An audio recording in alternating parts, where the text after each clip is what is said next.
Muy buenos días. El día de hoy estamos celebrando a dos apóstoles, a Simón y a Judas Tadeo. Y es importante que nosotros podamos recordar o profundizar un poco sobre la importancia de los apóstoles. Sabemos que a ellos se les encomendó de una manera muy especial el dar testimonio de quién es Jesús y de la vida que Jesús vino a darnos. Son a los apóstoles las columnas de quienes la iglesia se fundamenta. Son los apóstoles quienes escribieron muchos de los textos que nosotros tenemos como inspirados por obra del Espíritu Santo. Y son precisamente los apóstoles, aquellos que estuvieron muy cerca del ministerio de Jesús, aquellos a quienes Jesús llamó por su nombre para que estuvieran con él y para enviarlos a predicar. ¿Qué es lo que hizo diferente a estos 12 del resto de la multitud que seguía a Jesús?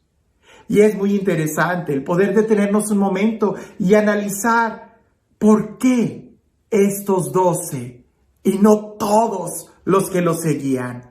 ¿Que acaso no hubiera sido algo increíble que todos los que lo seguían tuvieran la misma relación o la misma encomienda que precisamente estos 12 recibieron? Escuchemos el Evangelio y tratemos de ver algunas ideas que están ahí, muy claras en el Evangelio, pero muchas veces pasan desapercibidas a nuestra vista porque las leemos demasiado rápido. Vayamos despacio y en nuestra vida vayamos despacio para poder profundizar el camino que estamos recorriendo y no equivocarnos en las decisiones que tomamos. Dice así el Evangelio. Por aquellos días, Jesús se retiró al monte a orar y se pasó la noche en oración con Dios.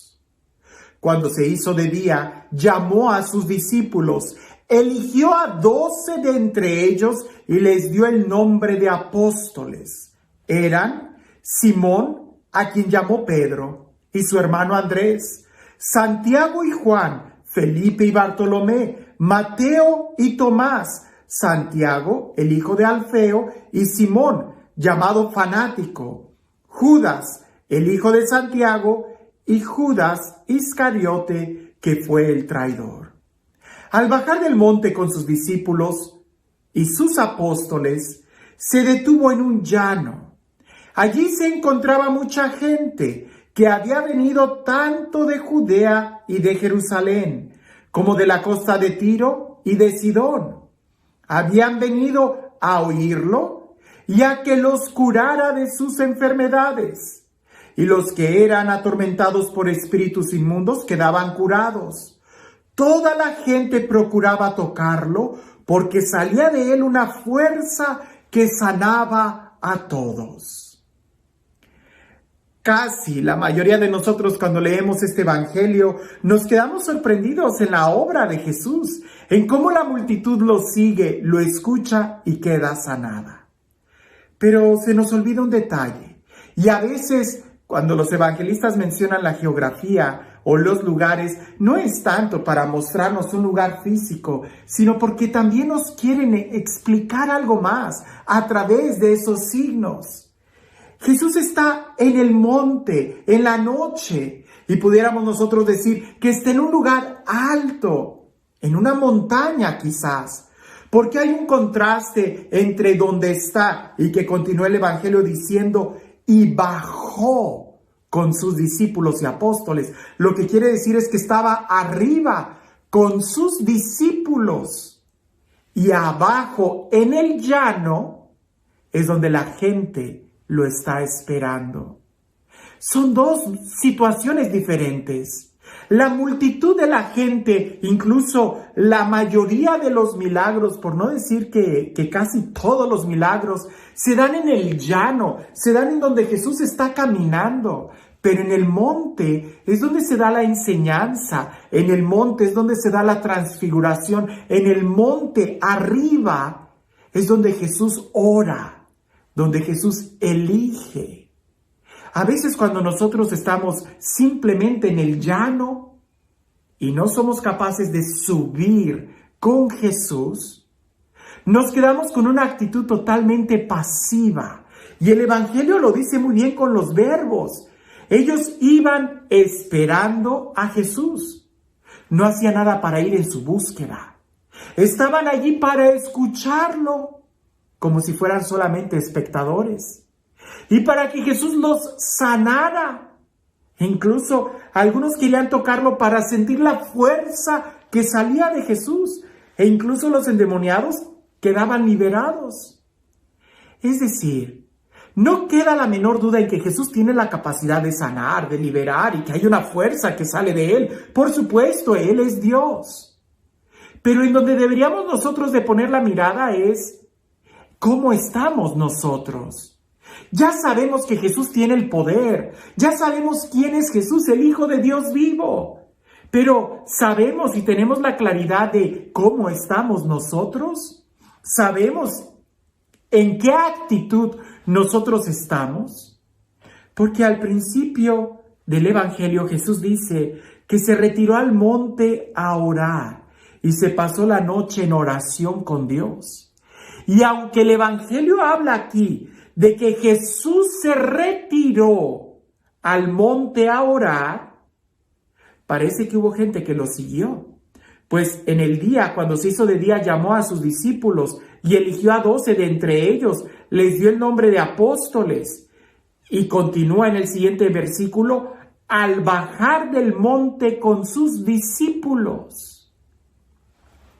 Lo que quiere decir es que cuando Jesús se aparta a orar, hay un grupo de personas que lo sigue. Y lo sigue en la oración. Y lo sigue cuando se aparta. Y lo sigue cuando sube al monte.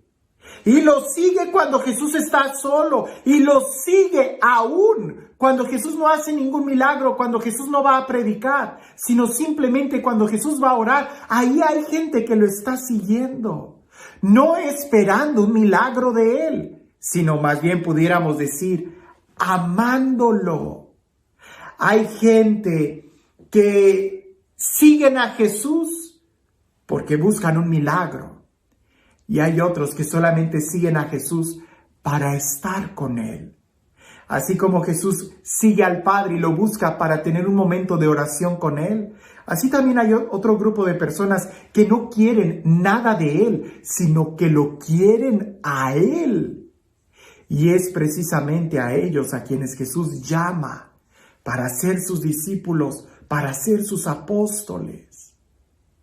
Nosotros el día de hoy pudiéramos detenernos y preguntarnos en qué grupo estamos. De aquellos que solamente quieren escuchar, recibir, ser sanados, ser consolados, experimentar y sentir la fuerza de Dios. O de aquellos que simplemente queremos amar a Jesús. Hay una gran diferencia entre los poquitos que están en el monte con Jesús y pudiéramos decir aún menos los que suben en la transfiguración y aún menos los que suben al monte del Gólgota donde Jesús es crucificado. Solamente uno, Juan. El resto se fue quedando abajo, en el llano, en lo más abajo. Ahí está la multitud, casi pudiéramos decir, al nivel del mar, está la inmensa mayoría. Pero mientras vamos subiendo al monte de la oración, al monte de la transfiguración y al monte del Calvario, solamente quedó uno. Y ese uno fue el que recibió el título del discípulo amado e incluso fue quien recibió a María en su casa. Nosotros, ¿en dónde nos quedamos?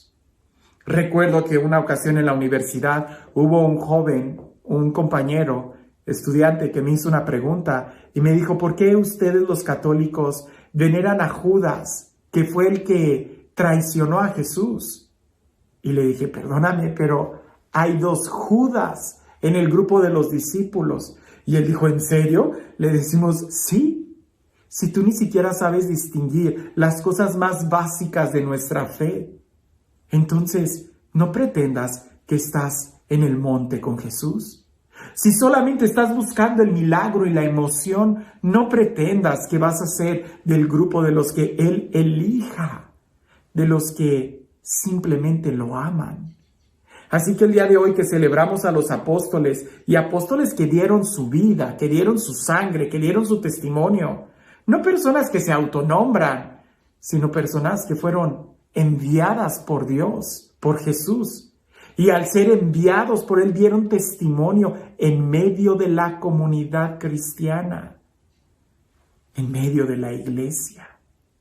Este es un momento como para que nosotros también reflexionemos, no solamente en lo que escuchamos, sino también en qué es lo que decimos. No solamente en lo que recibimos, sino también en qué es lo que damos. No solamente en lo que esperamos, sino también en qué es lo que estamos ofreciendo. Porque muchos son los que están en el llano esperando el milagro, pero pocos son los que suben con Jesús solamente para amarlo. Y este Dios, el Dios del amor, el Dios de la vida, el Dios que nos invita a subir con Él al monte de la oración, al monte de su presencia. El Dios que nos llama a cada uno por nuestro nombre, porque Él busca y quiere tener una amistad personal con nosotros. Que sea Él quien el día de hoy te bendiga. En el nombre del Padre, del Hijo y del Espíritu Santo. Cuentan por ahí que había un par de viejitos que habían celebrado sus bodas de oro, y tanta era la gente que venía e iba para felicitarlos, que cuando al fin se quedaron solos, se sentaron solamente en el porche de su casa para contemplar el atardecer. Resulta que el viejito le dice a su esposa, la ve totalmente con una mirada enamorada y le dice, amada mía, te amo mucho. Y aquella voltea y le dice, no te escucho, sabes que tengo problemas de oído. ¿Qué fue lo que dijiste? Y el viejito le dice, que yo te amo mucho, que no sé por qué te amo tanto. Y la viejita le dice, pues es lógico, yo tampoco sé por qué estoy contigo. A veces lo que oímos es una cosa, pero lo que nosotros decimos es completamente otra cosa diferente. Sabemos qué es lo que Jesús nos dice y sabemos quién es Jesús, que Él nos ama. Pero ¿estamos conscientes de lo que nosotros le decimos a Jesús? ¿Estamos conscientes de cuál es nuestra actitud para con Él? ¿De alguien que solamente es pediche o de alguien que ya ha aprendido a amar y entregarse? Que cuando Jesús nos diga que nos ama, nosotros no le respondamos con una actitud agresiva, sino que también aprendamos a escucharnos y saber cuál es nuestra actitud cuando estamos frente a Él. Que tengas un excelente día.